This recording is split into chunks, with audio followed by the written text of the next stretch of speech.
என்றும் புதியது,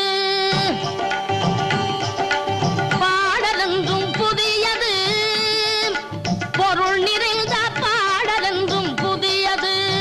முருகா உன்னை பாடும் பொருள் நிறைந்த பாடலென்றும் புதியது. முருகா உன்னை பாடும் பொருள் நிறைந்த பாடலென்றும் புதியது.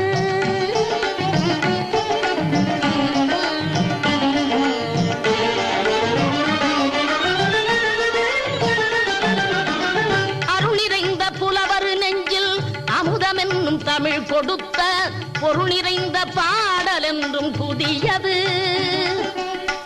அருள் நிறைந்த புலவர் நெஞ்சில் அமுதம் என்னும் தமிழ் கொடுத்த பொருள் நிறைந்த பாடல் என்றும் புதியது. முருகன் என்ற பெயரில் வந்த அழகே என்றும் புதியது.